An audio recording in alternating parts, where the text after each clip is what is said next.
Wrestling, the revolutionary force in wrestling podcasting.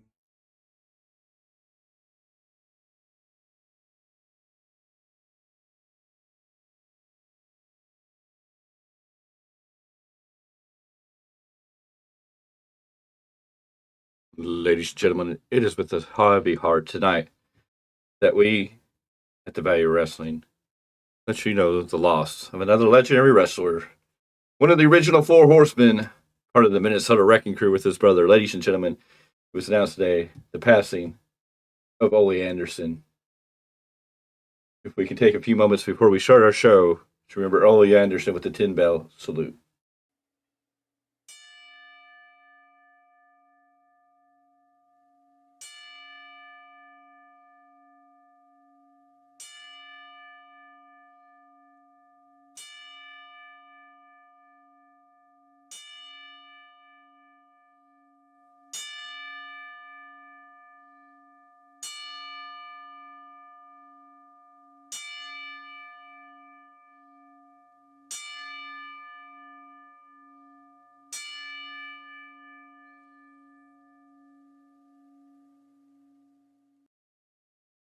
We thank you for joining us.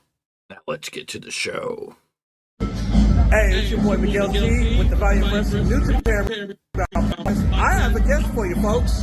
Yeah, that's what. Hey, man, shout out to VOW Wrestling. I'm right here with the Big Oos, San Jose. We gonna shut this shit down. Love and respect, though, right? VOW Wrestling. Hello. Man, thank you, brother. Thank you. Oh, you didn't know? Well, I'm glad that you're finally here to join us and find out all about it, Lottie Dottie. And we are here. Rest in power. Yes. Thank you, Miguel Z. We are right here on the VOW Wrestling, right here on YouTube with your Monday Night Raw post-show review for February 26, 2024. 3 more days left. 3 more days left for the month of February before we move into March. And March 1st going to be a big night in the world of professional wrestling because that's the night SmackDown's happening. Arizona, I believe it's Glendale, sold out, and The Rock's going to be there. What is going to happen after tonight's Raw? How is The Rock going to respond? But hey, better than that, let's talk about something special. But first, let me get into the introductions before I totally forget that and brain it. Anyways, man, sitting across from me, the legend of the time, the one, the only. Oh, you know, a la-di-da-di-da-di. Of course, in the chat with us tonight, the one, the only, New Japan Pro Wrestling expert, Miguel Z, sitting there monitoring the chat. Of course, you know me. I'm the one, I'm the only, I am the big time. It looks like half of our audience thought this was a damn show, good show, and some of us thought, well, they did something. So we're average, mid-grade. I think it was a decent show. There was some mid-grade stuff. We got to see something, the stuff at the end that picked it up a little bit. There was hits and misses. There was great things here. But one of the highlights of the night, ladies and gentlemen, one of the biggest highlights of the night was one of the newest friends to the world of the VOW of wrestling. One of our newest friends was live on Raw tonight. Yes, ladies and gentlemen, the man, the myth. Yes, AJ Kirsch was on Raw tonight. If you didn't see him, go back and watch. He was standing right behind Paul Heyman, and he's one of our newest fans, one of our newest allies in all of this that we're doing right here. And let's give him a moment to give the VOW Wrestling. It's your boy Miguel Z with the VOW Wrestling New Japan Rebound Podcast. I've got a guest for you folks at Stockton Con. What up, everybody? AJ Kirsch here, the voice and the host of Stockton Con, and there is so much exciting professional wrestling stuff happening this year. Trish Stratus is here, Lita is here, Hacksaw Jim Duggan is here, and I'm actually leading a panel with Trish and Lita this Sunday, and fun fact, it'll be the first time since Tough Enough that I've actually seen Trish Stratus, so it's going to be awesome. Stockton Con is awesome, the value of wrestling is awesome, so subscribe on YouTube, scan the QR code right here, now, subscribe, check it out. There we go. You'll be glad you did. Thank you, brother. Of course. Yes, ladies and gentlemen, it was AJ Kirsch who was at Stockton Con along with me and Mr. Miguel Z. We got to visit with him briefly, and he gave us a great shout out. An awesome partner to the VOW Wrestling. We hope to do more things and work with him in the future, and we'll see what we're going to bring. But that was Stockton Con, so if you're watching this, that's done and past, but we wanted to give him all the props as he was giving us props. And we hope to meet him in the future as we progress and grow forward. We thank you for being here on this late hour. Some of us living in Tuesday, some of us still holding on to the last hours of Monday before we move into the next phase of another day, of another week, of another month, of another year. Yes, ladies and gentlemen, what a night, an interesting night. We were live from San Jose, California, and I think there was a lot of tears on the TV show because we didn't get to see San Jose's very own Bailey. I don't know if she was on a dark match or an after show, but she definitely wasn't on Raw for whatever reason. Could have been a good moment to have Bailey in her hometown or her home region right there in the beautiful San Jose area. Speaking of that, we will give props to the one man that does get to have a brief moment in time. San Jose's own Mr. Clarke. Yes, we got to give it up. Born, raised, part of the time in San Jose. Of course, part of that time was in Stockton, but he'll claim both. Absolutely. Some of us need more sleep to recover from the weekend. Some of us need, you know what I say? Suck it up, drink water, throw dirt on it, and drive on. You really are Generation X. I believe that. I mean, I grew up. That's what we did we not? It was like you injured yourself, you threw dirt on it, you drank water from the hose, and you moved on. You didn't sit there and cry about it. You didn't have safe paces. I mean, hell, if we came home bloody, what would happen? We get kicked out of the house, go wash outside with the garden hose. I'll bleed all over my clean floors. Tell me when I'm telling lies. That's what I thought. It's not you telling lies I'm worried about. I still can't get over the idea that I'm technically an elder millennial. Yes. Even though I identify as Gen X. Well, the good thing about the newer generation is now you can be whatever you want because, reality doesn't really stand for anything. And you can just say you're a Gen Xer and that's you're a Gen Xer because that's how you feel, right? But we are old that's now. How I identify. Yes, he identifies as a Gen Xer, even though he's a millennial. I don't know where Mr. Z falls on that. I think he's probably millennial too. I'm probably the only real Gen Xer in the house. La-de-da-de. Of course, that's giving away age, which is bad, but hey, it happens. Anywho. Hey, if Steven Larson can be out there in the world, I think we're all right. Hey, we're here. We do it better than anybody. I promise you that. Like we say, we're not here to be pretenders because we are here to be contenders. You can believe it. We are going to make some big noises, and 2024 is shaping up to be one hell of a year for the Value of Wrestling. So I tell you, get on this bandwagon, join the Value of Wrestling family. It's simple, easy, and it's absolutely gonna cost you nothing because it is free $99. All you have to do is hit one little button that says subscribe. One day we'll have a video thing that pops up on the screen that says subscribe. Some animated gift will come up. We're working on things, but 2024 is going to be a banger year. We're cooking some stuff up in the kitchen that you guys can't see, and we're going to bring you some great stuff. We're getting some connections. We're opening some doors. It's going to get real interesting. 2024 is going to be huge launching pads to what is going to come in 2025. Maybe one of the biggest years for the Value of Wrestling. But hey, well, maybe it'll start picking up right here in 2024. Anyways, we've rambled on. Let's get into Monday Night Raw. Again, live from San Jose, California. It's after Elimination Chamber. Of course, we opened the show with the fallout of the Elimination Chamber. And then, of course, Miguel's, his wife's favorite person came out tonight as when Dominic Mysterio got to start the show.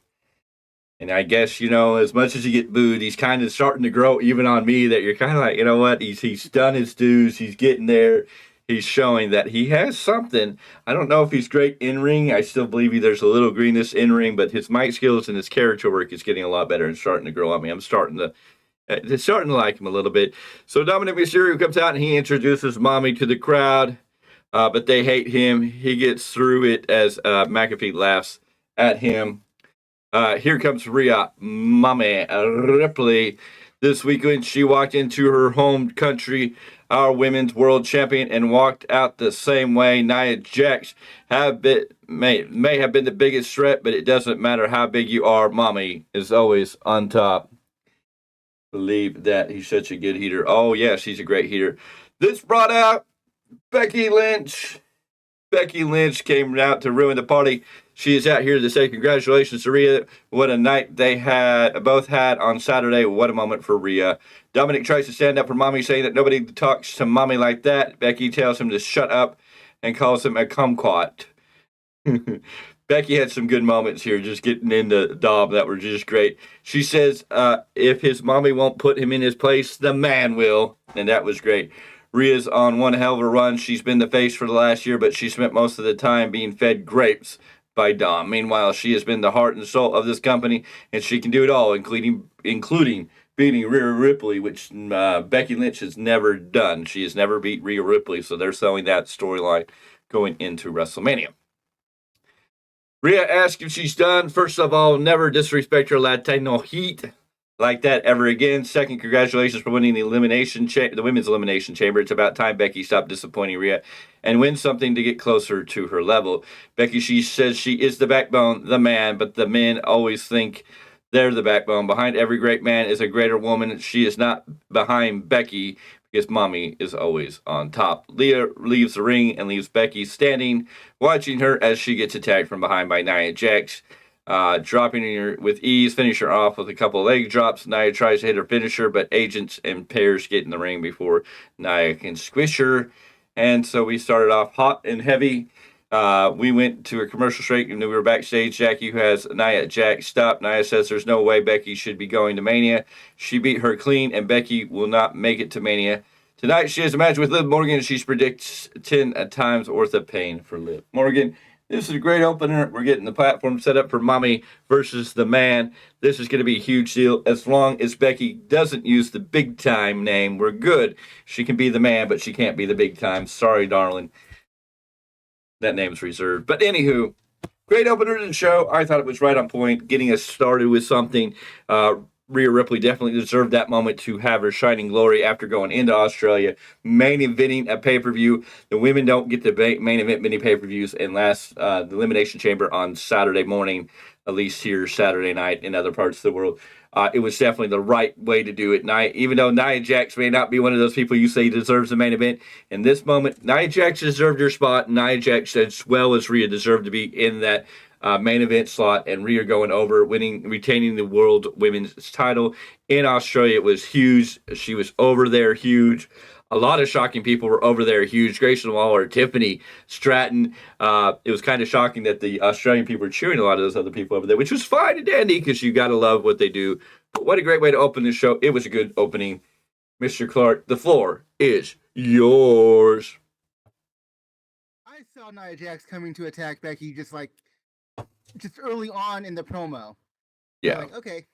And besides, they have to get Becky something to do between now and WrestleMania anyway, so it's like, I was actually expecting tag matches and things of that nature, but hey, if she's going to have a match at some point with Nia Jax, I'm not going to hate on it. No. I wasn't surprised by Nia Jax attacking Becky here in this moment to kind of keep the feud, give Becky something to do in the meantime. As we build this, we'll see how this plays out. We'll see what Nia Jax is going to do. And who maybe we'll get Rhea and Nia tagging against Becky and somebody, maybe Liv Morgan. I don't know, but we'll wait and see. But it was pretty well expected Nia's going to be there. Nia's probably going to be a pain in the butt till we get to WrestleMania. Mm-hmm. From there, we had our first match, which was kind of shocking. I knew they announced this match last week. It was just kind of shocking. This was going to be our opening match, and it was an interesting match. We had Sami Zayn versus Shinsuke Nakamura. Sammy starts with wrist control. Shinsuke Nakamura backs him into the ropes and breaks it, then kicks Sammy. Side headlock from Nakamura. Nakamura runs the ropes. Leapfrog from Sammy. Arm drag to Nakamura. Nakamura corners him and hits her right hand. Sammy rolls outside. Nakamura falls and kicks and then whips Sammy into the barricade, only for him to fly off with a moonsault as we go to commercial break. We come back from commercial break, and Nakamura has a modified abdominal stretch. Sammy escapes with an elbow. Nakamura corners Sammy, runs with a knee and another. Sammy is hurt. Nakamura covers for a 1, a 2, and no. Stomp from Nakamura. Nakamura whips Sammy, bounces off. Big clothesline from Sammy. Big right in the center. Nakamura hits a knee, the rope, and Nakamura bounces up for a Michinoko driver. There we go.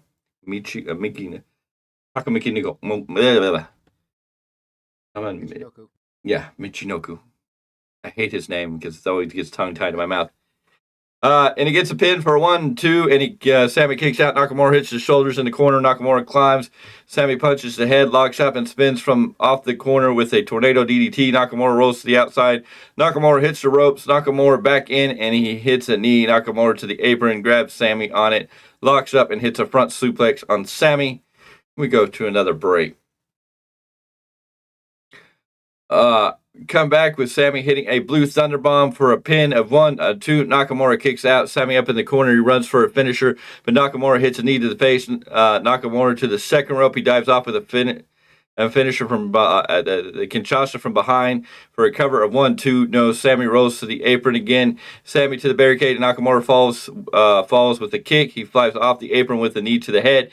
Nakamura climbs the apron and rolls into the ring, telling the referee to count. Sammy is out. Ref starts counting. Sammy's stirring as the ref hits 6. Sammy climbs to the steps, roll into a 9. Nakamura's there to hit and rolls in at 9. Nakamura's there with another knee, gets a cover for a 1-2. Nakamura's foot is on the ropes. Stomp from Nakamura, and he stomps the head over and over. Nakamura in the corner. He waits. Nakamura rushes the corner, allowing Sammy to sidestep. Sammy turns around and hits a haluva kick to the back of the neck. Sammy in the corner. Nakamura turns another haluva kick, and we get a cover for a 1, 2, 3, and in a big shocker. On this very night, Sami Zayn gets a big win. This is not the best match we've seen between these two. They did not top what they did in NXT, unfortunately, but it was a good, solid match. It went 14 minutes, 56 seconds. It was a good, solid match. It was a shocker to see Sami beat Nakamura here, though Sami needed to win, but I don't know what they're doing here or what they're setting Sami up for. It should be very interesting depending on the direction you're going to go with Nakamura, with Sami Zayn.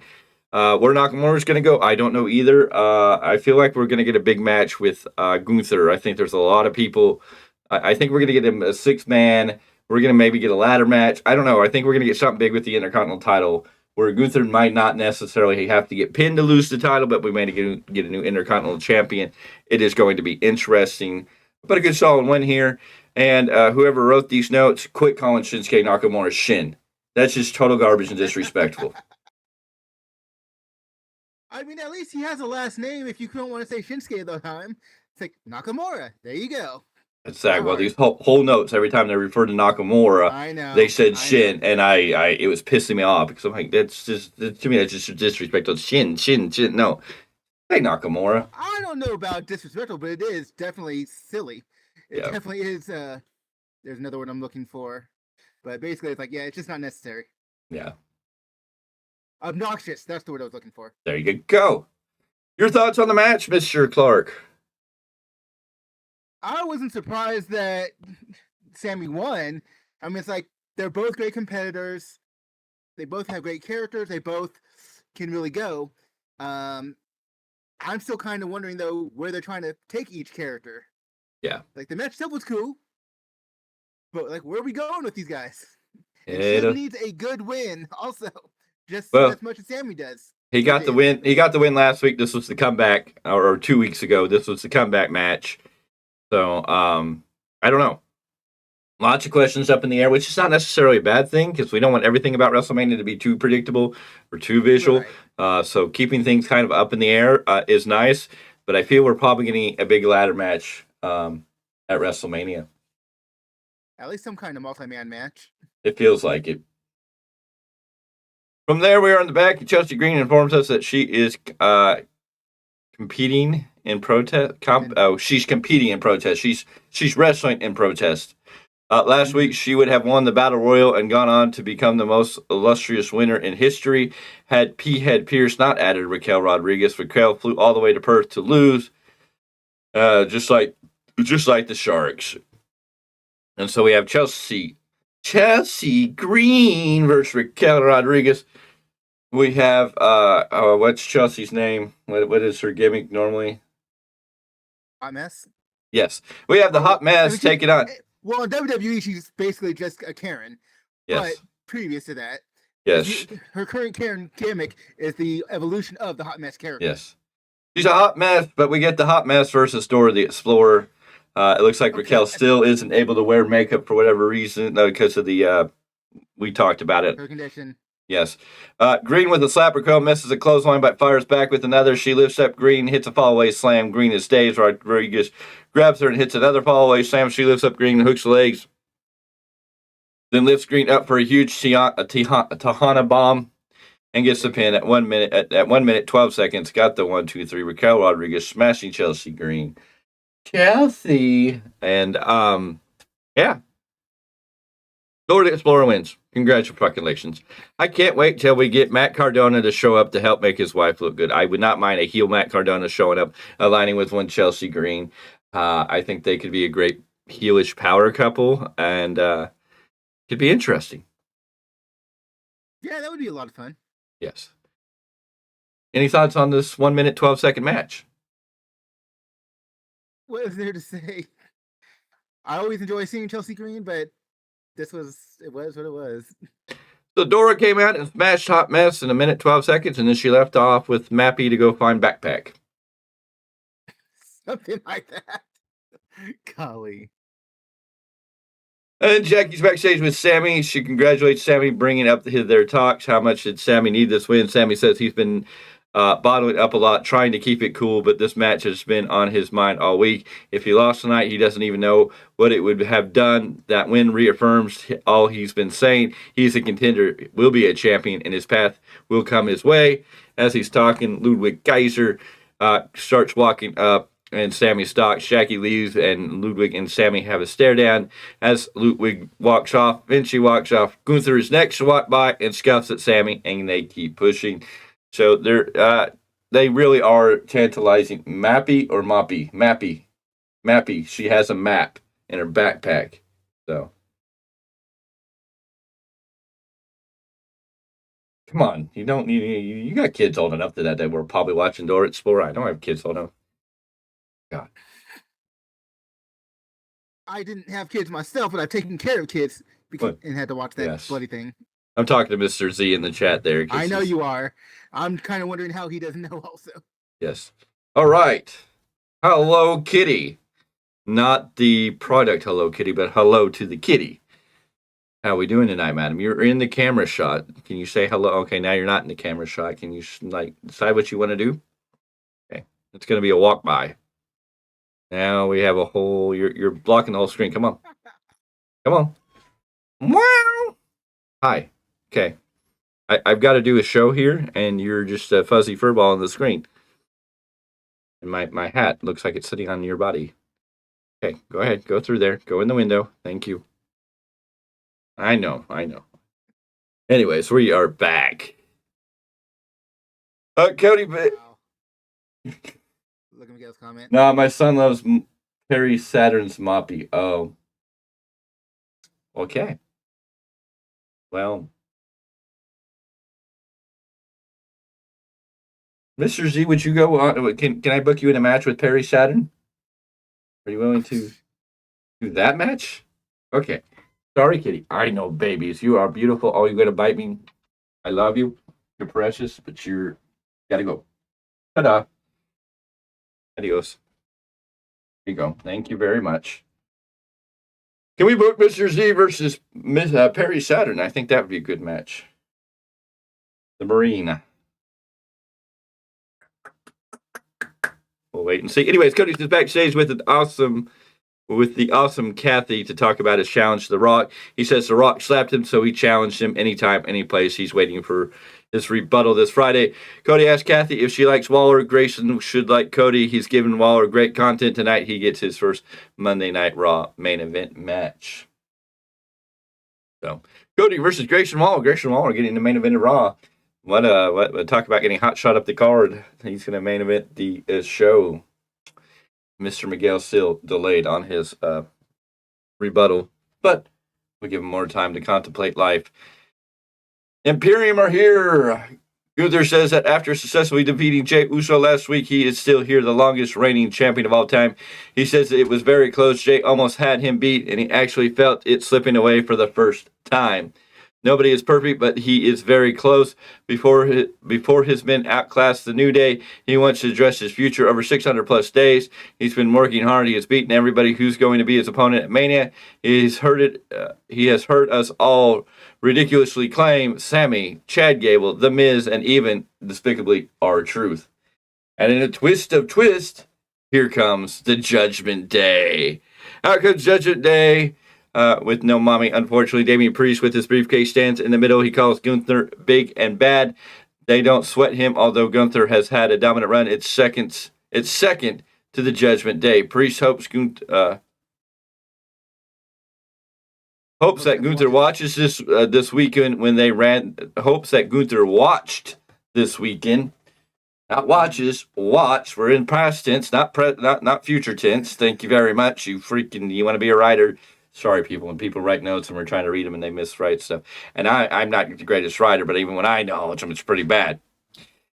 My man over here, I know, is probably sitting there in the back of his head flipping out. Oh, he wants to get a red pen and start marking stuff out. So, just a fact of life.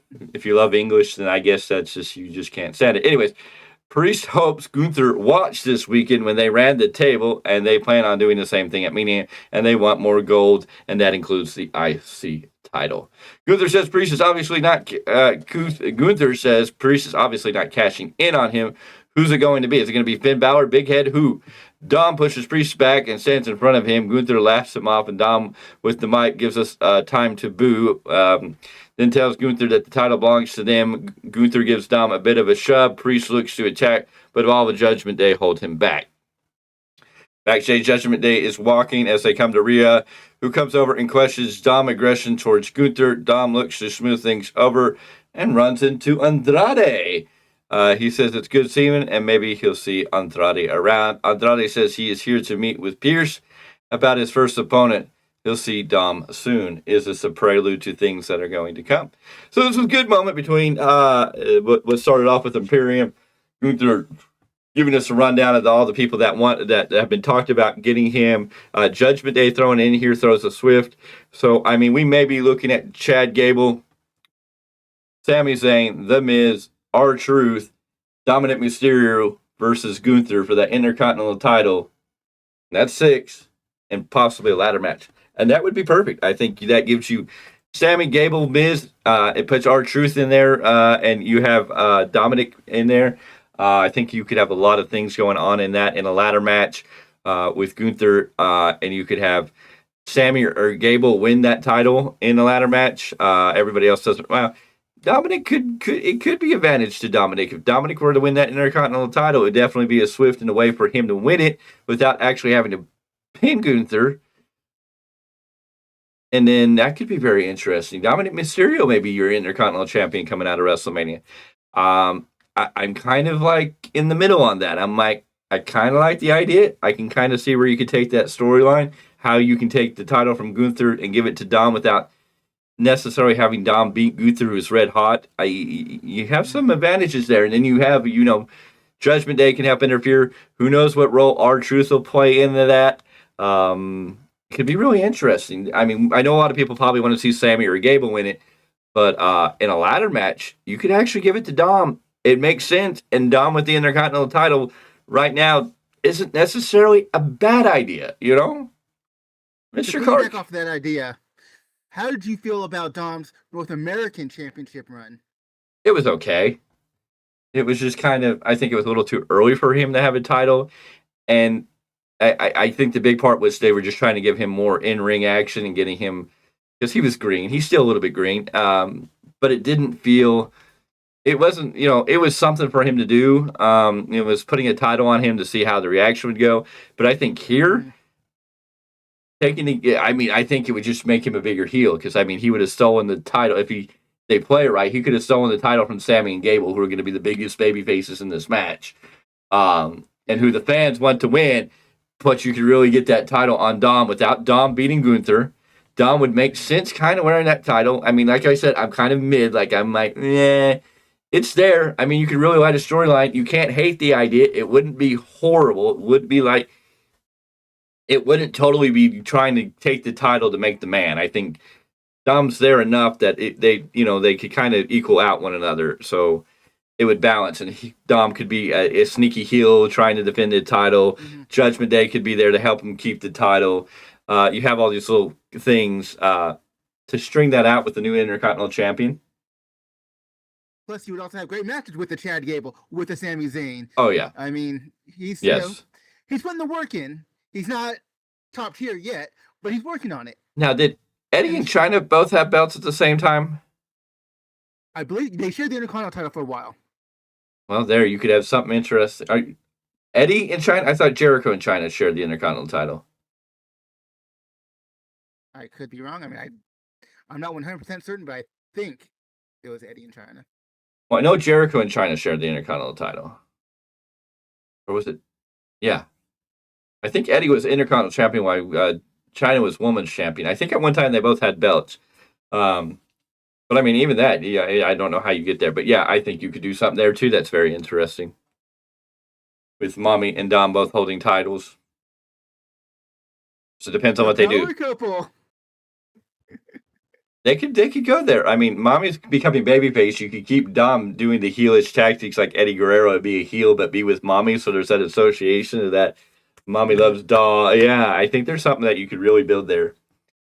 I think maybe Dom should be the Intercontinental Champion coming out of WrestleMania. I don't think I would have thought of saying that until just now. Just thinking about how they booked that and what I think I see coming, because they put a lot of names and they need to get a lot of names on the card. That'd be a great 6-man ladder match. And it would make sense for Dom to win it. You could sneakily have him in there. You could have Mommy give him the title. I mean, there's so many things that you could be variables into how he wins this. Mm-hmm. Did Miguel Z die? Mr. Z, did you pass out? Did I scare you so bad that you had to run and hide? I mean, is Perry Saturn that scary to you? I mean, it's not like I'm trying to put you in a match with, Powerhouse Hobbs or Oh jeez. or Wardlow, It's Perry Saturn. I mean, he's probably a little older than we are, so I mean, hey, it'd be that bad. I mean, I could put you in a match with Sammy Guevara. Is that okay? I mean, Sammy would just try to kill himself trying to kill you. No? Ladies and gentlemen. We'll be nice. Let's make it Jeff Hardy. Oh, he's alive! No, he's alive. He's alive. How? You know what? We'll be really nice. We'll make it a hardcore match with Cactus Jack. Or Mick Foley. Or Mankind. Dude Love. Whichever one you want. Oof. I mean, he may be no spring chicken, but I'm sure he can still pull some stuff out, and that's what scares me. I mean, okay, you know what? You want a hardcore match, Mr. Z? How about we just put you in a match with John Moxley? I think we can get Tony on the line, and we can do one of those, John Moxley's Texas special death match. Oh, God. Somebody's going to bleed. Well, everybody's going to bleed when it's a John Moxley match like that. John Moxley just make himself bleed for the fun of it. Anyways. From there, we went into the Street Fight, New Day versus Imperium, the continuing feud. This feud has been going on for 2 years, as they kind of shared with us. New Day is out here in Sharks jerseys and attacks Imperium at the bottom of the ramp. They're wearing their Sharks jersey for cheap pops, of course, because they're in San Jose, home of the San Jose Sharks. Ludwig Kaiser and Vinci get Kofi at the top of the ramp, looking to powerbomb him, but Woods comes over with a trombone and attacks Ludwig across the back. Sad part is that Tony would try to book it. Yes. Yes. Looking to powerbomb him, but Woods comes over with a trombone and attacks Ludwig across the back. Kofi grabs a piece and slams it into Vinci. A piece of what? Okay. Anyways, grab a piece of the trombone. Okay. Better notes, people. Anyways, Kofi takes Vinci towards the ring. Woods is with Kaiser. Wit. I think that's with. Can't spell. Remember an H. New Day grabs a table, not grab a table. Is it grabs a table or grab a table?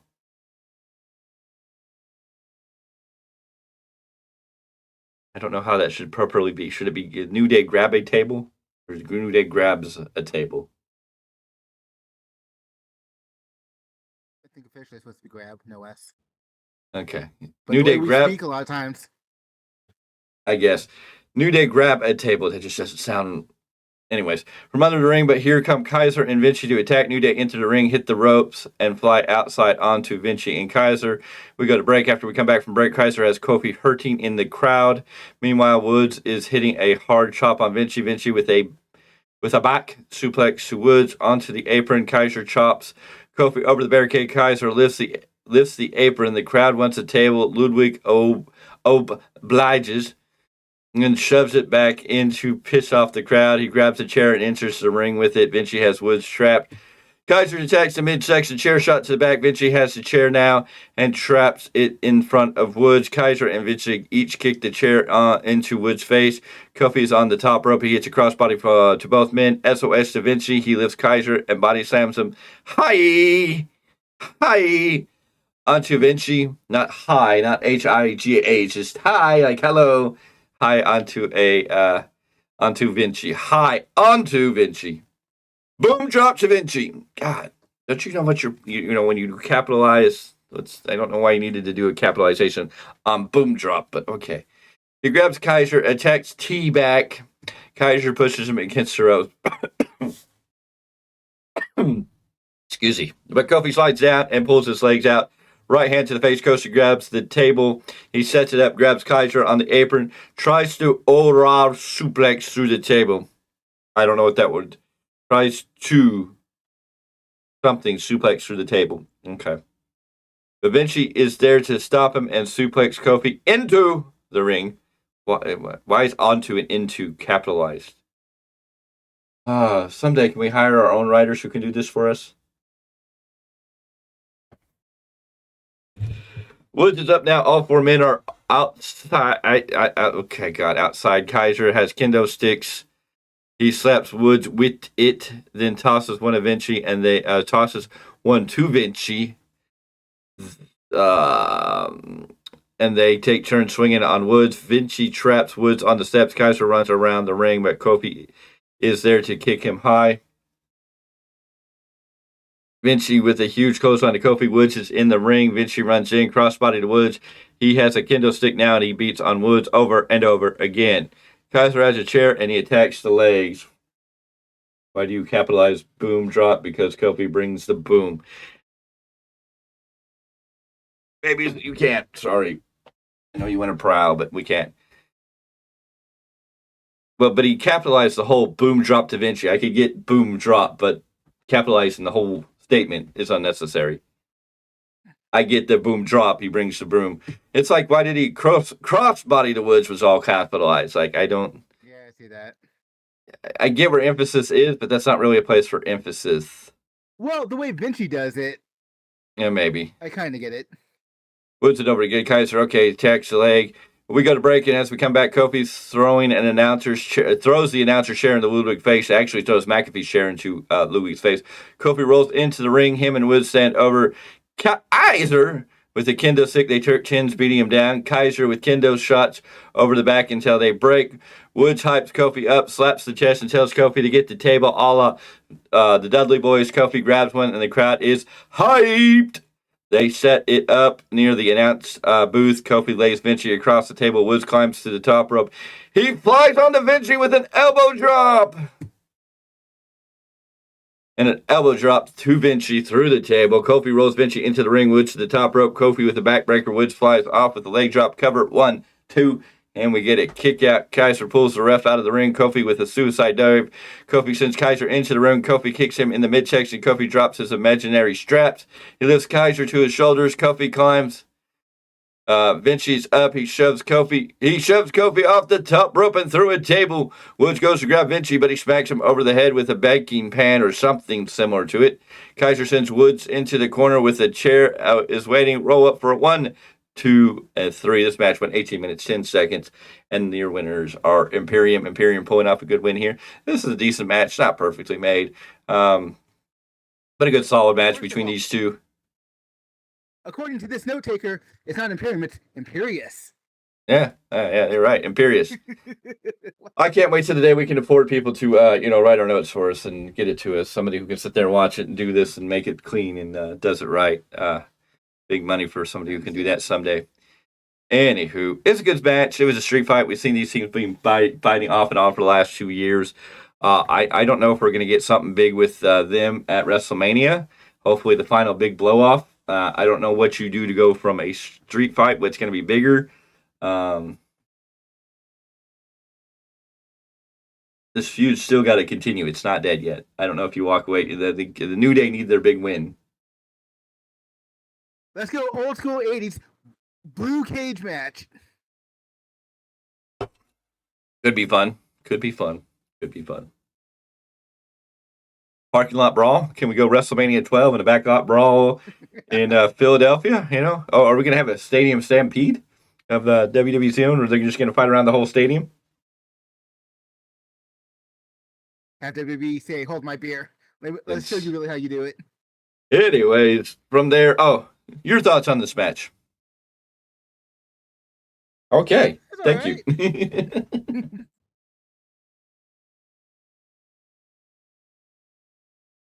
Mr. Clarke, the man of a few words. But when I speak, it matters. Okay. He's like half the time, maybe. Just gonna no-sell my ass. Anyways, Chad Gable is backstage speaking with Pierce. He says he has reasons to be Gunther's opponent. He comes to Pierce as a father. Gunther made his daughter cry, laughed at her misery, and called him a terrible father. He needs to make it right. His reasons are honest. To anyone else, this match would be about a championship, but for Gable, it means so much more. And if you remember, Chad Gable and Gunther towards the fall, September, October last year were having a great feud. And then the match happened where he made fun of Chad Gable's family, and that feud kind of ended, and they separated these guys to different territory. And I think we've been waiting for this comeback. So I think they're building here, but I have a feeling we're going to get a 6-man ladder match with the guys we've already listed, and we may be seeing Dominic Mysterio walking out with the Intercontinental title. I don't know why. I feel like that may be the way to go.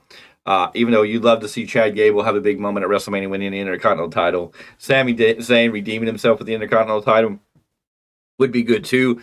I think Chad Gable would be the biggest moment. Sami Zayn would be a good moment and a happy moment. But Dominic Mysterio would just be a plot twist just to continue this feud in a whole different direction. This feud must continue. Anyways, from there we had Candice LeRae and Indy Hartwell taking on Zoe Starks and Shayna Baszler. Candice and Shayna to start. Candice with a quick kick to the lower leg, shoves Zoe off the apron, back elbow in the corner. Then she just hits a cannonball off the apron onto Zoe. Knee from Candice, dives in with a headlock, but Shayna shoots her off and hits a knee to the face. Tag to Zoe. Zoe stomps the ankle. She wraps Candice around the ropes and shoves her face a few times. Zoe tries for a cover and gets 2. Candice is up, hits a knee to the face and tags to Indy. Indy hits Zoe with a boot, enters the ring, clothesline, 1 for Shayna, another for Zoe. She attacks the back, ducks under her right, tag from Shayna, spine buster from Indy, but Shayna is there with the with the clutch. What is the name of her clutch? I tend to forget. I don't know if it's just not just the clutch, but anyway, Shayna wraps Indy up in her it's a Kafuda. I'm thinking Samoa Joe's version, and no, it's not. No, well, the Samoa Joe's the Coquina clutch.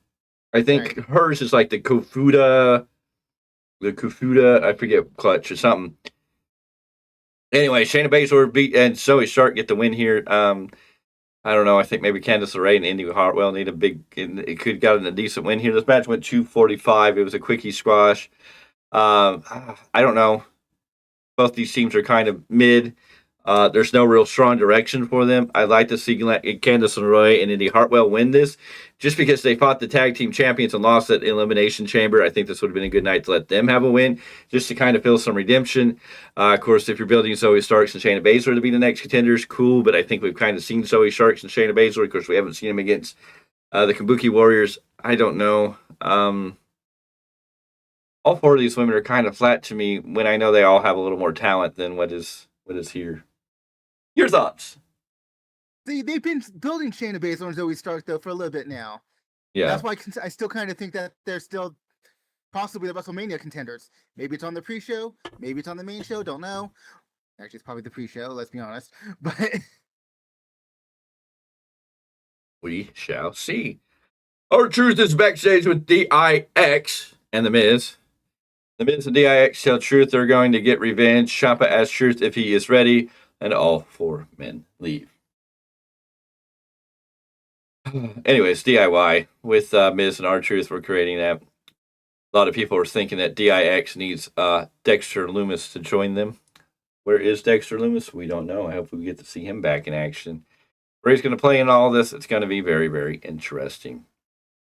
And here is the Scottish Warrior, the Scottish freaking, I forget what they call him. Psychopath. There you go. The Scottish Psychopath, Drew McIntyre, your 2024 Elimination Chamber winner. The man who will get to go on to-face Seth Rollins at WrestleMania. Drew comes out and sits down a la CM Punk, cross-legged in the middle of the ring, and said, "We did it." He wants to say, "Thank you, everyone in the world. Thank you for praying harder than they've ever prayed. Because of us, this has happened. He feels like hell. He is jet-lagged as all hell. He got hurt in the chamber. His eardrum was blown out. He was talking with the docs who said he was not making Mania. He asked the doctor who he thought he was. CM Punk. Nothing will stop him from going to Mania." Drew then finally sits down cross-legged a la CM Punk. He tells Punk it hurts him not to be a part of Chamber and Mania and probably kills him to see Drew in the title match, but he thought about Punk after the match and wanted to do something special just for him. On the way home, he drank twice as much for both of them. He's got a message for Seth and asked him to come down. He made references to CM Punk being straight edge, so... Mm-hmm. And if you don't know straight edge means you don't do drugs, you don't drink, you don't do really anything. But Punk can't be that straight edge because his favorite drink's Pepsi, which he has a tattoo on, so we know he drinks caffeine, so. His addiction to wrestling, if we want to go back to his original promo, I'm CM Punk, I'm straight edge, which means I don't do alcohol, I don't do drugs. My addiction is wrestling. And I believe the line was, his addiction was to competition. Maybe. It's been a long time ago. But speaking of CM Punk, yes, I got the new old CM Punk shirt. We went to the black and white, came in today. Nice moment here. Anyways, and here comes a Seth of freaking Rollins, and after a lethally entrance, she congratulates Drew, says this time Drew has an opportunity to do what he's wanted to do since 2020, win the title at Mania. And it won't be in an empty arena, it'll be in front of a capacity crowd at the biggest Mania of all times. But there's one thing standing in his way, and it's Seth freaking Rollins. Drew says he's right. Beating Seth is no easy job. Beating Drew is no easy job. So why is Seth making it so hard on himself by entangling himself with The Rock and Roman? He wants Seth at 100%. Why is he going to SmackDown to fight their battles when they need him here on Raw?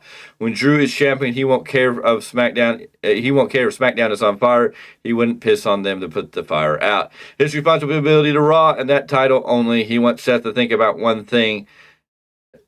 The bloodline. Seth knows where this is going. It happened time and time again to Drew personally in their matches in jeopardy.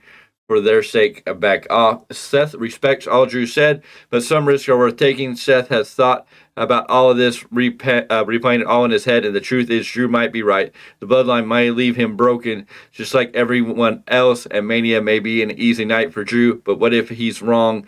Some risks are worth taking. Seth has been selfish in his life, and he thought the goal was getting to the top, but every time he did, he felt empty inside. It wasn't until he had his daughter that he realized not everything is about him. Some things are bigger. The title is bigger than them.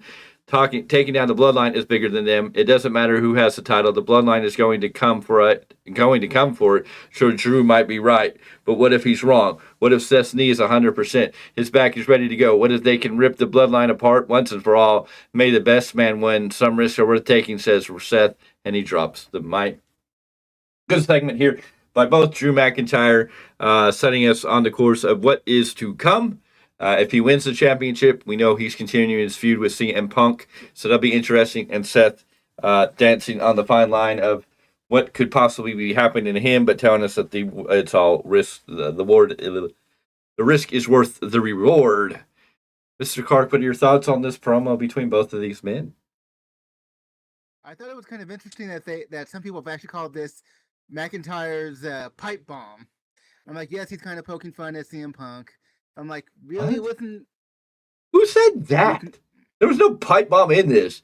A pipe bomb was supposed to bring a dose of reality. There wasn't really any like big reality. The pipe bomb was like blended the shoot aspects to a work. I'm aware of this. I didn't say I said. I didn't say. Oh, I know you didn't say that. I'm just like, I don't know who said that because there's nothing there is nothing that Drew McIntyre said in this that wasn't part of the character reshaping. There was no major pipe bomb. There's nothing that I can even connect the dots to go, oh, Drew McIntyre dropped a pipe bomb. Did he do a great promo? Yes. I think Drew McIntyre brought it and brought one of the best promos we've seen in a long time. I think we had a lot of hot promos this time. I think Drew is right where he needs to be. There's a bit of the Scottish psychopath there. He's a little demented. He's thanking the fans and how excited, like he's done something miraculous, even though it's kind of like everybody else helped him get that win. So we have to see what that storyline goes. But, I mean, it makes sense to me for Drew to go, well, Seth, why don't you leave the bloodline alone and focus on me? You know, I want you at 100%. Drew is still trying to find this, it's still this heel, playing a baby face in the right moments. It's beautiful. It's great. Seth coming out here and doing what Seth does, what makes Seth great, is what Seth does. So, I mean, somebody please, anywhere and anytime, come to me and explain how this was a Drew McIntyre pipe bomb. What did he drop that was so explosive? Maybe it's more just him mocking CM Punk constantly, and even to the point of sitting down Indian style. I'm just putting the guess out there. I agree with you. It's not a real pipe bomb. Him dropping little jabs at CM Punk is just creating a feud. That's not a pipe bomb.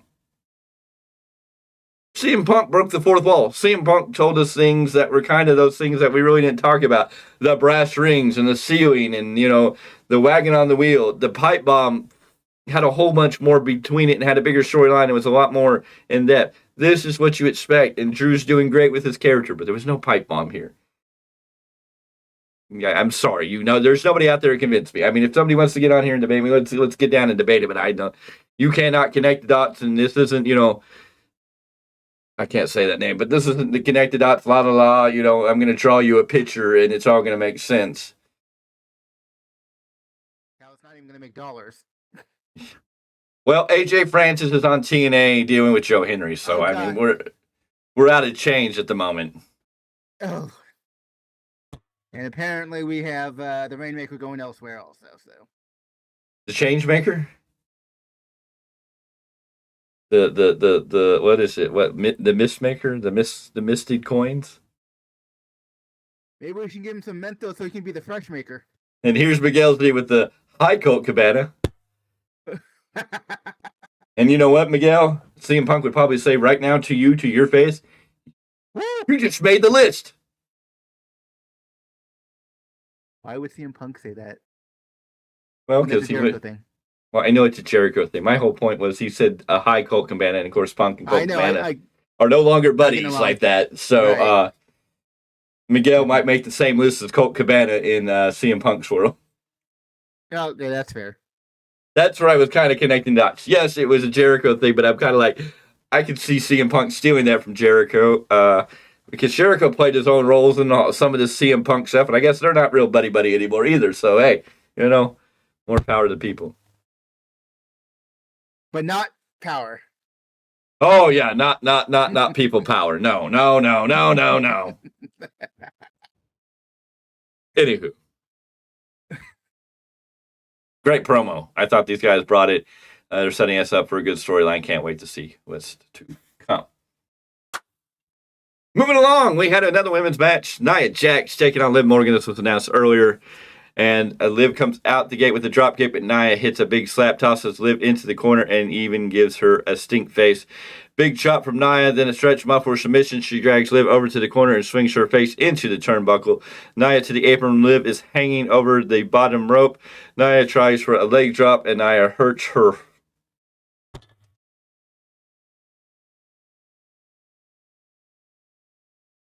Are you reading the same notes I am? I'm trying to see where you are. Nia Jax versus Liv Morgan. I know that. But I mean, it's like, basically, she went for a leg drop. She landed on her bum, and she made that same face like when she wanted to say, my hole! She made that same expression. Yeah, I know. So, yeah, and the person wrote here, Nia tries for a leg drop, and Nia hurts her hole. And that's why I kind of stopped, because I'm like, She made the expression, but yeah, she didn't. Yeah. Is there anybody out there in the Value Wrestling who wants to write real notes for us? I mean, we can't do a financial thing. Maybe someday, but I mean, good God. We're professionals, so I'm sorry. I know there's funny ha-ha moments, but when I read stuff like this, I'm trying to read notes about a match, about what's going on. I don't really want to read Nia hurt her hole. I know it's good for laughs. Mr. Clarke gets kicks out of it. I guess he likes Nia's hole. I don't know. Maybe Nia's hole is his new favorite thing. That's more Miguel's thing, but hey. Oh yeah, that's Nia. I forget. Mr. Miguel that's your woman. So don't be getting excited about Nia's hole when that's where Miguel wants to be, Mr. Z. Oh, careful, you're gonna get him killed by his wife. It's okay. If she kills him, then she can go chase down Dami. She can have the her own Latino heat. Oh Lord. Well, we've added some new folks to the family. Maybe some of those folks want to help us out. It'd be great. But anyways, Nia's hole, and then all you can go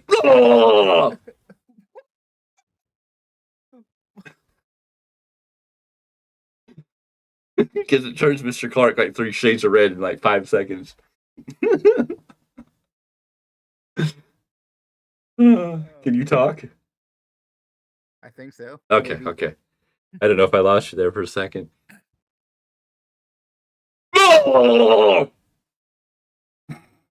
He's trying to fight it now. Now he's trying to nose out there. Nope, not going to give me more than once. Anyways, so she hates a leg drop and she hurts that hole.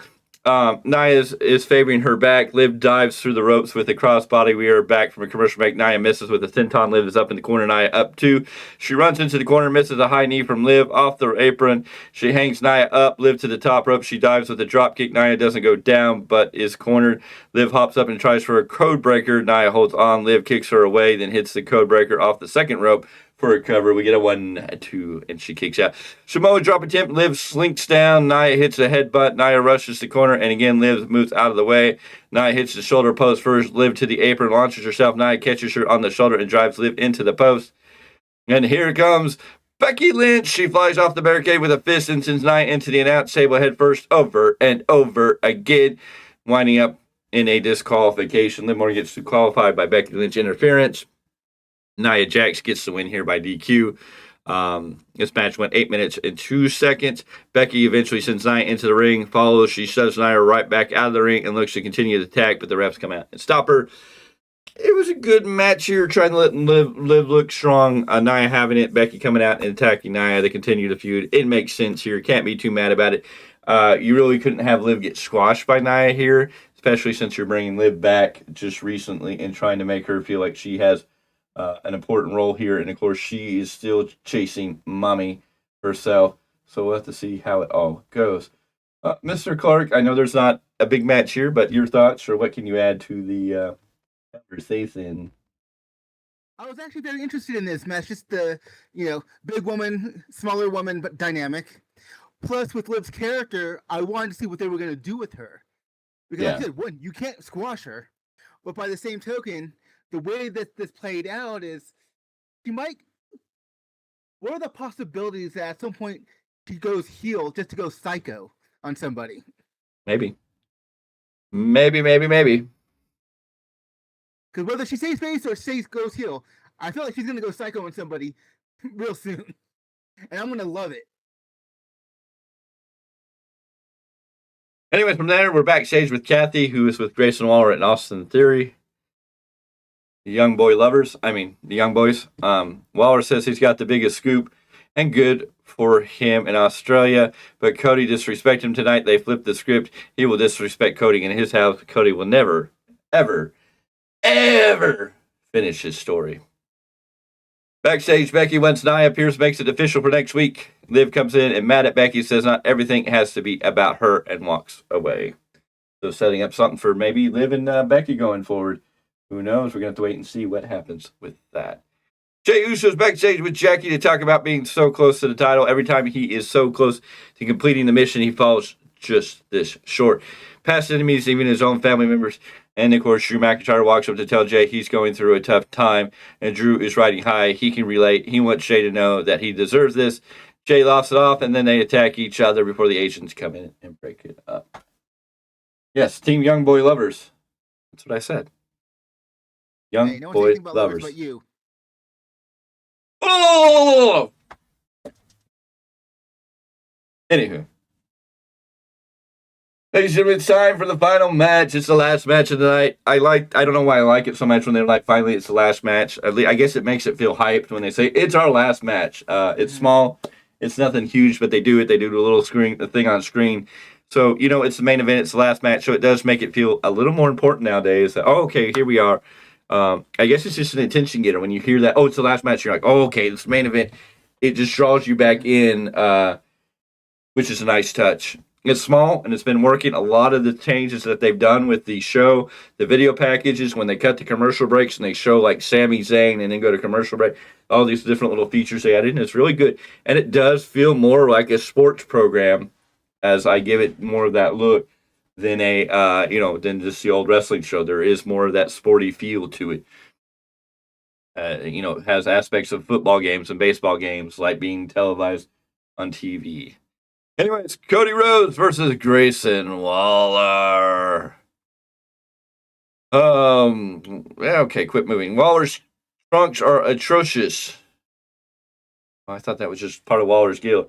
And you know what? I'm not a huge fan of Waller, but I do kind of like his music. His music's starting to grow on me. Just that dun dun. Yeah, I don't know why, but it's just kind of catchy because you're just kind of You just will dance, Yeah. Anyway, Cody gets his stuff together, completes a vertical suplex that is delayed. He sends Waller out of the ring, and we are informed that all over the internet they're talking that Paul Heyman is in the arena. It's on the internet, the chatter sphere, the Twitter sphere, the whatever sphere. Everybody's talking about how Paul Heyman is in the building, and how does the internet know that Paul Heyman's in the building before Michael Cole and the whole, why did they even go this way with it? I'm like, couldn't they just say we've heard rumors that Paul Heyman's in the building? Instead of it's all over the internet. The internet's all talking about. Anyways, we are back. Cody hits a disaster kick. Austin Theory hops on the apron to distract. Cody takes the bait and turns into a huge right-hand chin. Waller ends up outside, calls a shot to Theory, rolls in for a thought liner, but Cody stops it. Cody cutter crossroads. Cover 1, 2, 3. The difference between 1, 2, 3. Cody wins with the crossroads for the pin. The match went 7 minutes, 52 seconds. Mr. Miguel Z said, the difference between a multi-billion-dollar production to the other one, that looks like a glorified house show. It's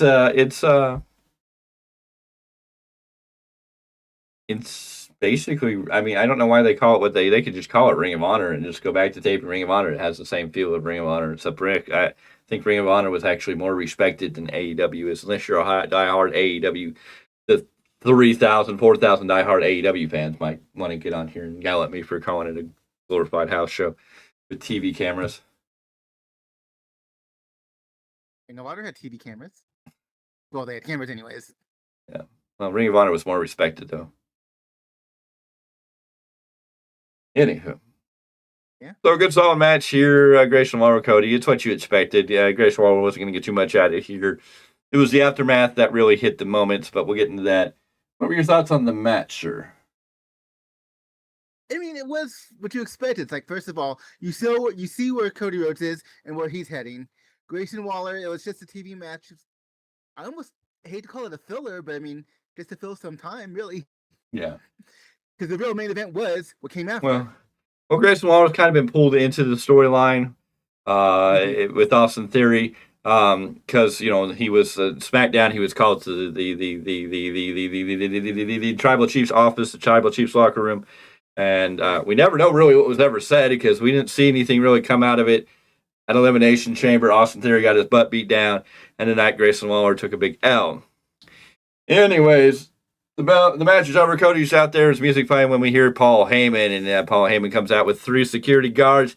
And if you didn't know, one of them, go back and look at the video. Go look at it. Our new friend, Mr. AJ Kirsch, was playing one of the roles of security guard. So from Stockton Con to Raw in less than 24 hours. Congratulations, Mr. Kirsch.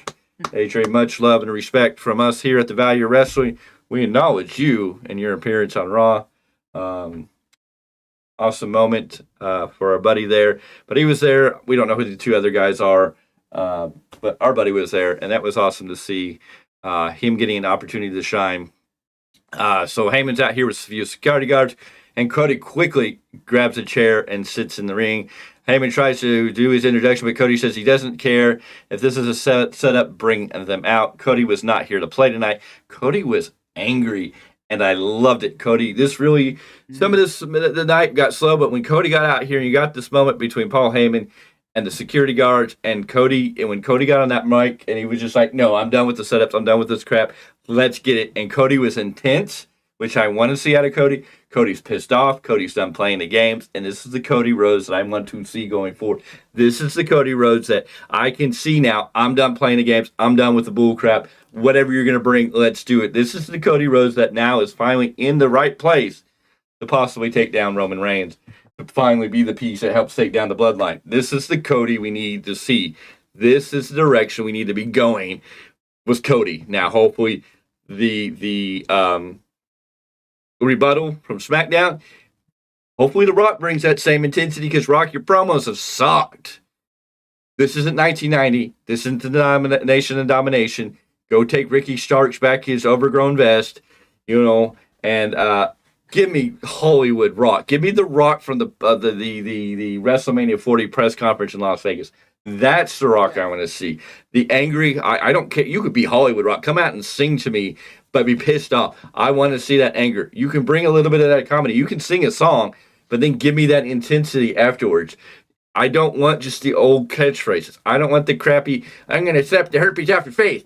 Oh, look at the 50 people who have 50 wives and the 600 inbred kids. It's like, you're so far removed from that.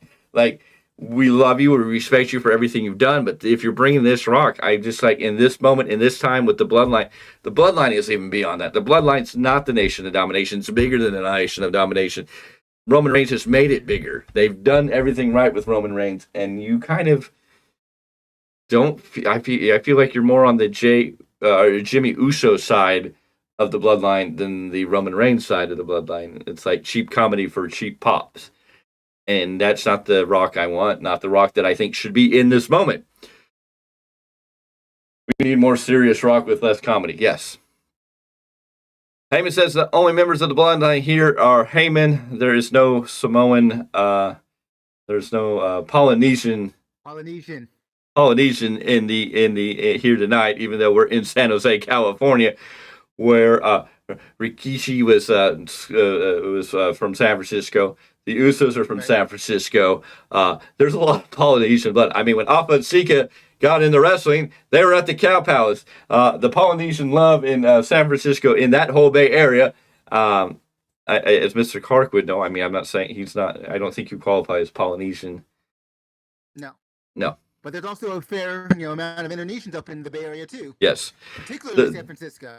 There's a culture of Polynesians, and of course, Mr. Clarke being part Indonesian, so he knows the Indonesian land. But there's the islanders are heavily invested in the Bay Area of California, and that'll cover everybody in Southeast Asia to the Polynesian islands. Technically, Hawaiian would be considered part of the Polynesian culture too. They ran the capital. Oh, yes, they did. The Polynesians and the Samoans and all of them, they ran the Cow Palace. That is for sure. So Heyman making a little gesture there in San Jose, saying there's no Polynesian. And I don't know, if you don't know, then you probably didn't catch the reference in that. If you just heard him say it and you're like, huh? You're going, okay, they're Samoan, but no, they're Polynesian. And if you don't know the culture in that Bay Area, it may have gone over your head. It's the only reason I kind of reference to make that connection for people who may not have gotten all that. So Paul Heyman's the only one here for the bloodline. No one else is here. These gentlemen are his friends. They're off-duty, I guess, NYPD officers. Why would he bring NYPD officers from all the way across the country instead of bringing... Explains. They're off duty. Well, technically, they are suspended. They came all the way out here to California to let Cody know that no one wants an apology. He gets out insulting. It must be that he got Will Smith across the face, which is great. I did love that. But Cody needs to take The Rock's name out his freaking mouth. So the whole setup of, you got smacked like you got Will Smith back across the face and taking, The Rock's name out of your mouth. Whole reference to Will Smith here and in the moment. And that was a great way to go about it. Throw all that in there. Heyman is just amazing and great. I mean, hell, mad props to AJ Kirsch for just getting the time to stand in the presence of Heyman, even if they didn't interact any more than in that moment. I'm kind of jealous because I would definitely be big basking in Heyman's glory if I was just standing there listening to him. Tell me, am I crazy? Would you not just be like, okay, yeah, I'll stand here, say nothing. If I get to stand next to Heyman and just, I'll take a couple chair shots, but no, I get to sit in I get to stand and bask in the glory of Paul Heyman. I mean, I think that can be a lot of people's dream. Just that small part, just to be in the presence of Heyman, who's one of the greatest minds of professional wrestling. Whether you liked all the way he's done things sometimes, or how he got people to do what he needed them to do, you can go back and listen to everybody talk their stories and tell their stories. But in the end of the day, Heyman's been able to manage to be a part of this business since before WrestleMania. I mean, this kid was in there working for Vince McMahon Sr., and doing stuff when he got in the door, and been around since a young man, and been in this business and been able to not only grasp this business, understand this business, but know how to change with the business. If we go all the way back to the early days of Paul E. Dangerously, the Dangerous Alliance, into Paul Heyman, into creating ECW, into adapting that into being able to be in WWE, to being the extreme guy in WWE, to being an announcer, to being the manager or the advocate for Brock Lesnar, to being associated with CM Punk, to being the wise man to the tribal chief. Paul Heyman is brilliant, and I mean, I don't think anybody can take away from being. If you got 10 seconds to stand in the presence of Heyman, I think that's perfect. I take it. Absolutely. The only thing to answer your question, though, is I would love to work with Paul Heyman, just never for Paul Heyman.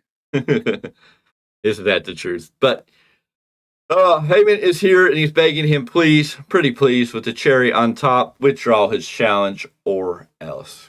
Cody, of course, is now pissed. And not just pissed, but he is lit pissed. This man, you just felt the intensity, like, oh, he's done. Him saying, or else what, Mr. Heyman? In his tone, in his body language, you're like, ooh, what are we getting? You get excited. Cody pulled you in. Cody did exactly what he needed to do. Cody says he hasn't rained holy terror on the mic yet because he, just like all of us, are fans of The Rock. So basically, Cody's been playing nice because we all love The Rock. We're all fans of The Rock, and he didn't want to do it. But how could you not be, right? Put yourself in Cody's shoes. Every meal determined by... Oh, if you put yourself in Cody's shoes, in his family, every ticket that was sold, every meal every meal in his family was by every ticket that sold. So his daddy, every ticket he sold would decide what would be on their plate for dinner, was his story. And every ticket that was sold by The Rock. He's done with being nice, though. If this is a setup, then come and get him. Heyman has a better idea. He ushers in the security to hop on the apron. The three of them do. Heyman asks if he can enter the ring because Cody's telling him, if you come one step closer, it is on. And Heyman asks, could I step in the ring? And Cody says no, as Heyman decides to enter the ring. He's surrounded by security, and Cody says, okay, wants to make something clear. If one more person steps towards him, he's dropping every person standing in the ring. Heyman respects this and says that the threat doesn't apply to him. This is where Cody says he's wrong. Cody grabs a chair and attacks all 3 men, including tossing the chair directly into the face of one of them. So he took the bald-headed guy out first, and then our buddy AJ Kirsch took a nice chair shot and rolled out of the way before the other security guard got that chair right in the face. Oh, I wonder how they decided who was going to take the worst of that shot, if that was this or the lesser of straws. I don't know. Heyman grabs Cody takes them all out. They get back up and get hit a couple of times. Cody hits crossroads on one of the guys, and he takes out the rest of them. Heyman grabs his phone, says, call Roman Reigns. Then he pulls out another phone. And on the Roman phone, it has the Roman logo on it. And he pulls out another phone with the Brahma Bull on the back of it. It says, call The Rock. And he's talking to both of them. Cody tells him to call them both because the bloodline isn't hunting him. He is hunting the bloodline. Heyman tells both The Rock and Reigns this is not going the way they planned, as Cody beats down the fake securities and the cops, whatever you want to call them. The show goes off the air. It was a beautiful moment. Cody is intense. I love where Cody is right now. Miguel Heyman is misspelled. It's Heyman. Come on. Heyman and Cornette are the two figures of wrestling. I'd love to hear the stories of a nice road trip. Yes, Heyman is definitely a great mind for the business. Cornette, a little bit on the different. He's a great mind on a very different spectrum. Heyman is very well into part of the shock value of wrestling, but also how to adapt with change. Where Cornette is very old school and wants to keep that old school in it. I don't know if he's necessarily stuck in his ways. He just has an old school mind of looking things. I think he does understand that the business needs to change, but he still wants to blend that. He acknowledges aspect. that it does, but when you listen to his podcast, he's very stuck in his ways to me. He can be. Because he's very, not necessarily about his preference, but again, his views on it. Well, I mean, if you're an AEW fan, you probably don't want to listen to Heyman. If you're a Young Bucks, Cornette, excuse me. If you're a Young Bucks fan, you definitely don't want to listen to Cornette. I tend to agree with Cornette on the Young Bucks thing, but that's a whole different story. We won't get too deep into that. But yes, Cornette and Heyman have been two figures of wrestling. They are two of the greatest minds in the world of professional wrestling, along with several other names. I mean, Dusty Rhodes was an incredible mind. If you could have gotten the chance to sit under Dusty's learning tree, as much as I'd be intensely happy to spend one day with Heyman and just be able to bask in his glory, to sit under his learning tree of just wisdom that he has, at least in the world of professional wrestling. I know he has other stuff because he still has his own his marketing company. Yeah, he has his marketing company. I forget what it's called. It's something. I forget off the top of my head. Yeah, and then he has his YouTube channel, or he did. I don't know how often he uses the Heyman Hustle, but he's done a lot of great stuff. I mean, Heyman knows how to do things. He knows how to keep people interested. He's right along the lines of an Eric Bischoff, and controversy creates cash. And Heyman's been one of the most controversial characters in the world of professional wrestling. And I can't wait to see the day he gets inducted into the Hall of Fame.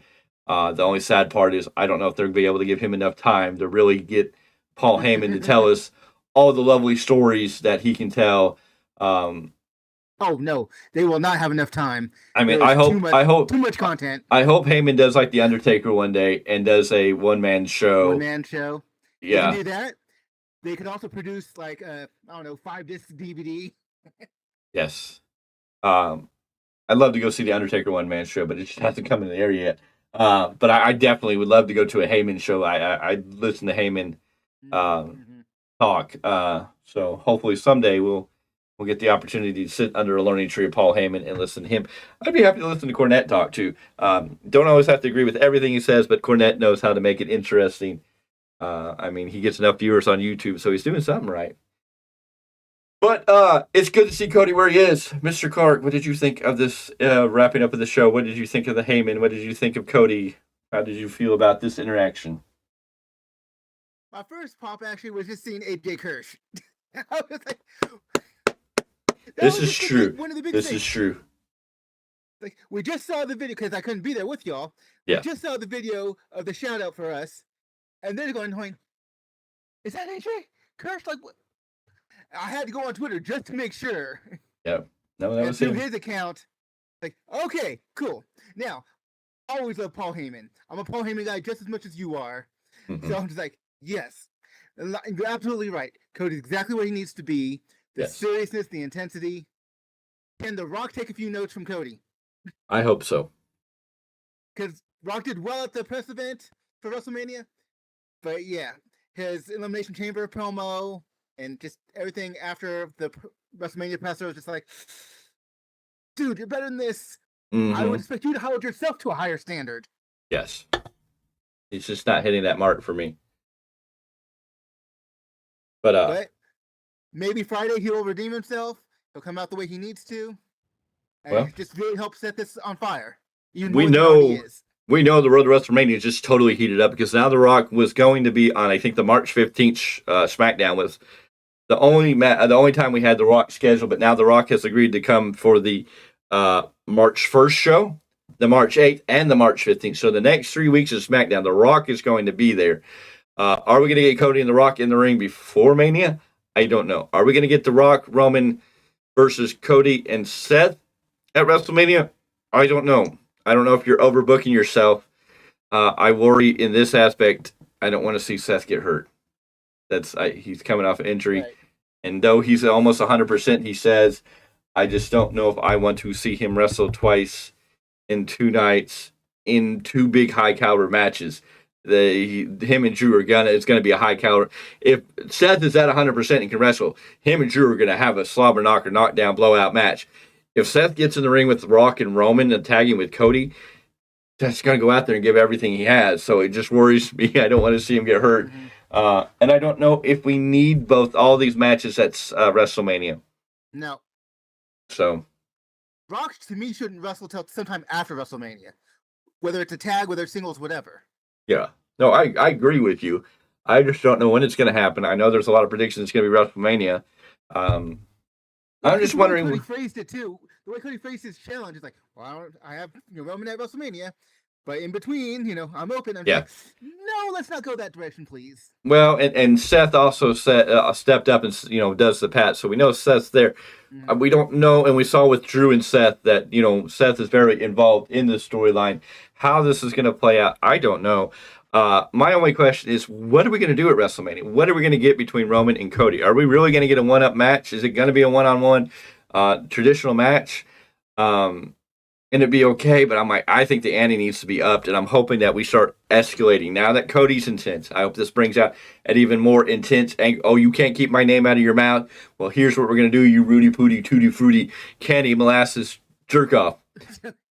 As long as The Rock can use some of that old school stuff if he brings the intensity with it. When he was in the last SmackDown, and he was like, but it was typical Rock that was more middle babyface and not enough intensity. Like you were so pissed off that he was talking about your family, but now you're going, I'm going to slap the herpes off your mouth, and you got 50 wives and 600 inbred kids, and I'm just like, there's no intensity behind it. Even when he did his little taped interview for Elimination Chamber, where he's like, oh, you tell me if he says anything, I'll fly out here. It still didn't have that anger, that intensity. I want to see Rock ready to kill Cody. Or screw Cody. The position that this is all set up in, Triple H has his power and told The Rock, I'm the one in charge. The buck stops here. The Rock is on the board of directors, as we know.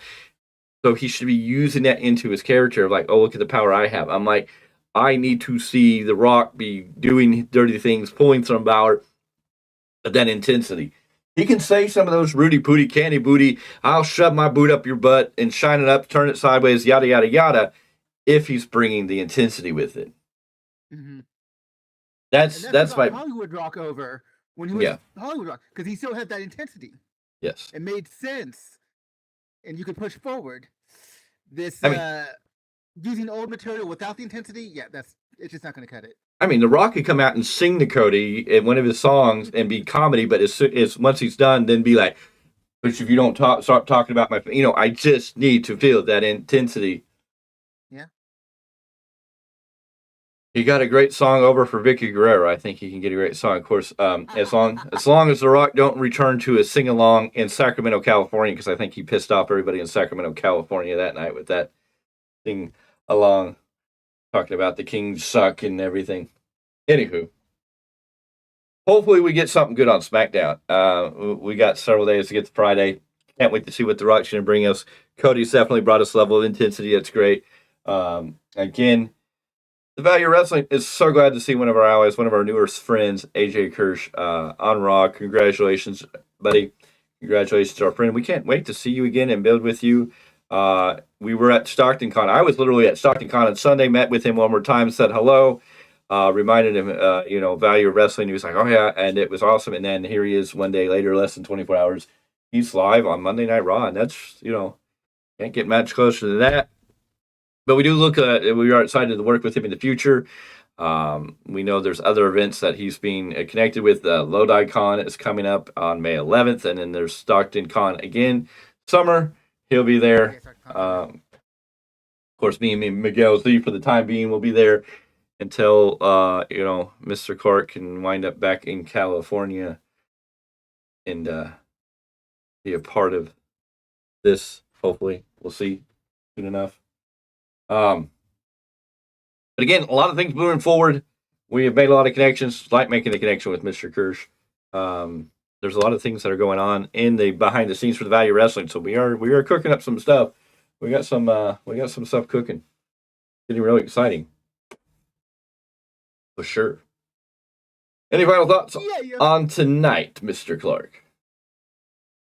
Man, they're really making me want to see what happens on Friday. What will Rock's rebuttal be? Yes. And of course, we got here today, probably in the next 6 hours, you're going to be getting your next episode of the New Japan Pro Wrestling Rebound podcast.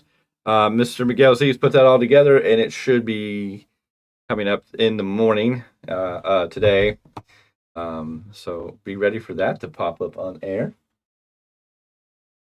We covered everything going on in the world of professional wrestling for New Japan. A couple of big title changes in New Japan and a couple other things going on. So a lot of news going down there. Mr. Z, is there anything you want us to add to that comment? Of course, we'll be back Wednesday with your Dynamite review. Lord have mercy. And this will be the final Dynamite heading into what will be Revolution, which will be Sunday, I think it is. Sunday night. I think it's March 3rd. Yeah, it's March 3rd, Sunday, yes. So we will be here with your weekly roundup at 12 p.m. Pacific Standard Time, as usual, right here on the Value Wrestling. And then, of course, we will be doing a review Sunday night after Revolution. God have mercy on us. 9 matches set for that card. The New Japan Cup rundown as well will be on the episode of the New Japan Pro Wrestling Rebound. Rebound, yes. Why did we get 2 shows, 1 rebound, one roundup? That's where I get stuck. We have the Value Wrestling Roundup podcast that we do every Sunday at 12 p.m. And then Mr. Z has brought us the New Japan Rebound podcast that's going on air every Tuesday. So, yes, roundup, and rebound, roundup, rebound, blah, blah, blah. Yes, First of exactly. all, ours is, the Sunday show is the weekly roundup. Yes, the weekly roundup. With that W. Yes. Where Mr. Z's show is the New Japan Rebound podcast. Yes. Through. Anyways, he'll be running down that. We'll be here Wednesday with Dynamite. We'll be here Friday with SmackDown. Hopefully that'll be exciting. We'll be here Sunday with the weekly roundup, and then the AEW Revolution review, post-show review, where we'll be breaking down everything that's going on that. 9 matches on the card as it sits. It's going to be a long show, because Tony Khan likes to let these guys go 20 minutes apiece. Well, for the fun part is Thursday, there will be another weekend preview, where from Thursday through Wednesday of the coming week, we'll be previewing all these shows, which also includes Revolution, since it's happening within that time frame. Yay. And we're 40 days, ladies and gentlemen, from WrestleMania. 40 days. Time is ticking down. I hope you're getting excited, because we are getting excited. Can't wait to see more matches, more cards, 2 nights of WrestleMania, all live from Philadelphia, Pennsylvania. All from the Lincoln Financial Field, I believe it's called, right where the home of the Philadelphia Eagles, who didn't win that championship play. Philadelphia, we still haven't heard any Hall of Fame announcements. I don't know what is going on with the Hall of Fame. No direction with the Hall of Fame. I don't know if we're getting a Hall of Fame or if the Hall of Fame is moving. What's going on? It's very interesting. Especially with singing for non-blondes. What's going on? So I don't know if we do have 40 days. We have a whole month of March. So, we've got 4 weeks. So, they may be starting introducing them next week, or they might start introducing them on SmackDown. I would assume Bray Wyatt would probably be at that top of that card big time. Ken Shamrock might be on that, because since Ken Shamrock's just signed a Legends deal, he's in the video game for 2K24. I don't know. Hopefully we get an AJ Lee in there. I think she finally deserves her moment. It would be a great moment for AJ. Punk can be all big smiles and grins for that night, though. So we'll see. We will see. But as the news comes out, we will keep you updated if any big news comes out. And there's always new stuff coming up. Whenever we think of something, we throw it out there. Like I said earlier, if you haven't checked it out, you can go back. I did Big Time Rants, episode 66 is on the air, where we talked about Robert Roode, and who's pretty much said he doesn't want to go out there and risk it. He's pretty much done with his in-ring career. But if he were going to have one more match, he'd be really wanting to do with AJ Styles. And if you've ever seen an AJ Styles Robert Roode match, go back to TNA.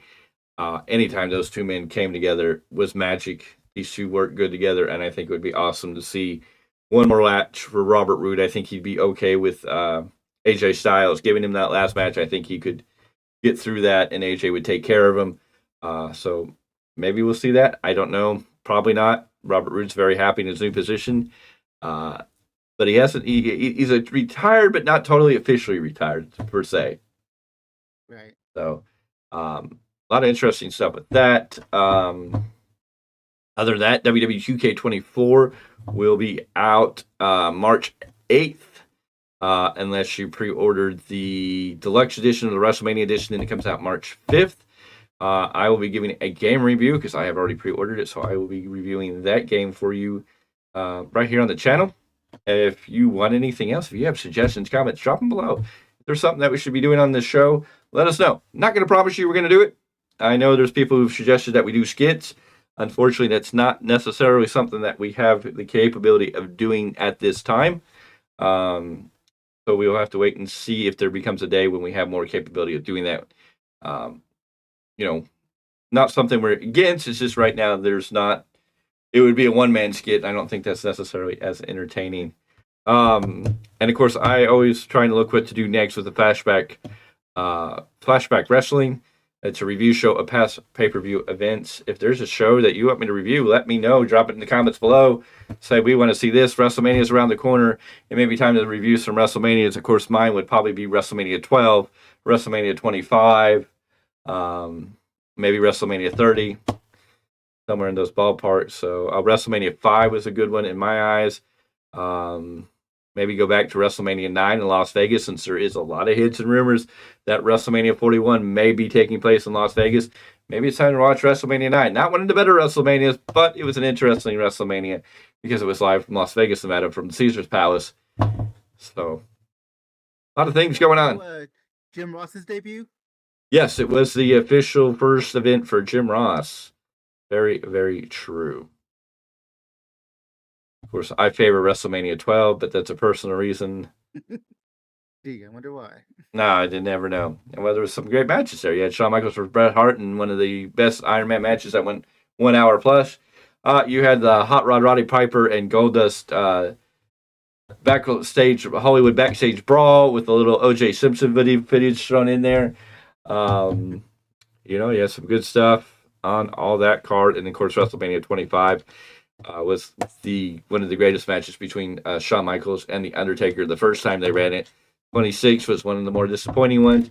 So a lot of opportunities there. So if there's any WrestleManias that you think I should watch, I've already done WrestleMania 1. That's off the cards. But I mean, we could go to WrestleMania 3, Detroit, Michigan, Andre the Giant versus Hulk Hogan, the Slam heard around the world. WrestleMania 4, where they had the event in Trump Palace in Atlantic City, New Jersey, where they had to crown a new champion, and the Macho Man Randy Savage won that and became World Heavyweight Champion for the first time.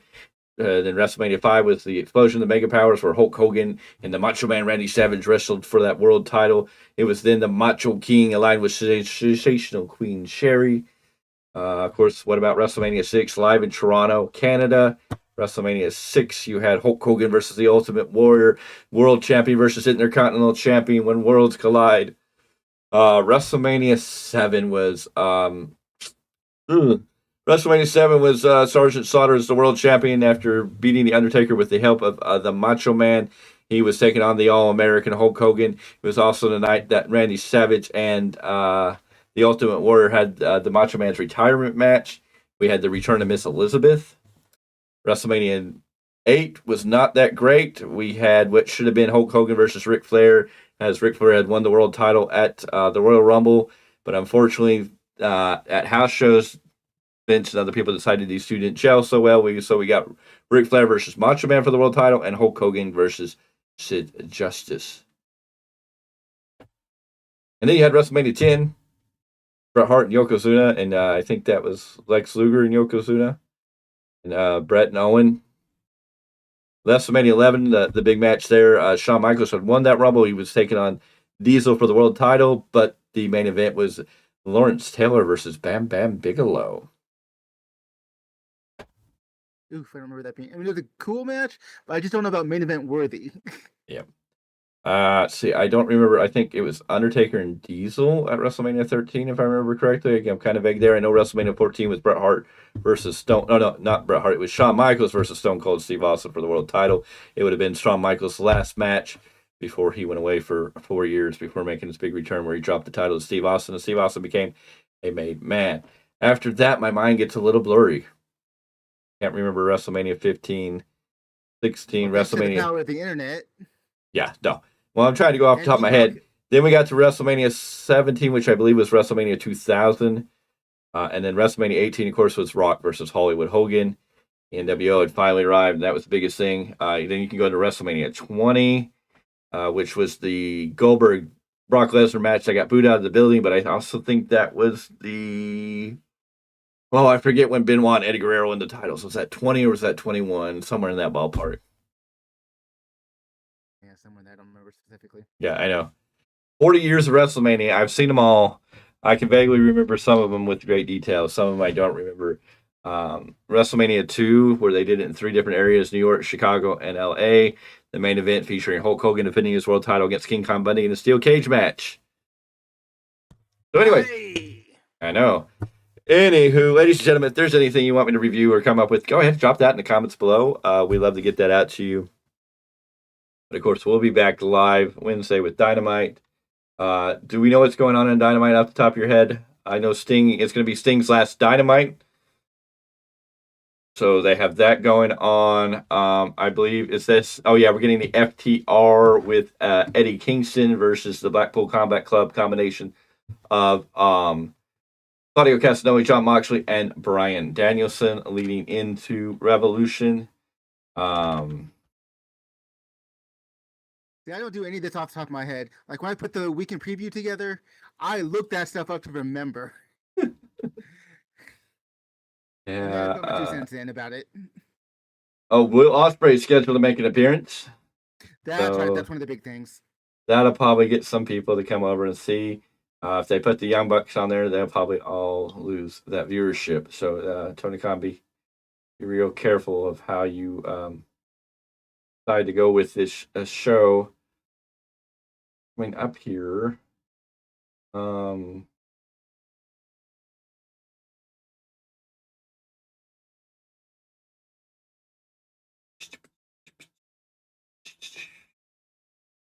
Nope. I don't want the last shows. I want the next week's show. I want this Dynamite coming up.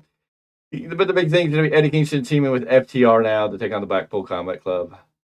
Which I'm like, okay, cool. I don't know why we can't just why we got to circle back to the same stupid Eddie Kingston, done with Eddie Kingston and Bryan Danielson. It's like, okay, we've been there, we've done that. Can we move on to something new, something fresh? You haven't really done much with the title that you made a big deal about Eddie Kingston winning. Holy crap. Good God, they're going to be in Huntsville, Alabama.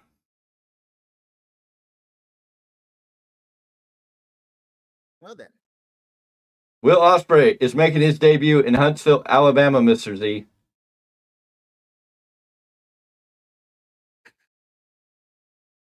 Huntsville, Alabama. Yes, Will Ospreay will make his debut in Huntsville, Alabama. How does that make you feel, Mr. Z? That's what I want to know. That's just crazy.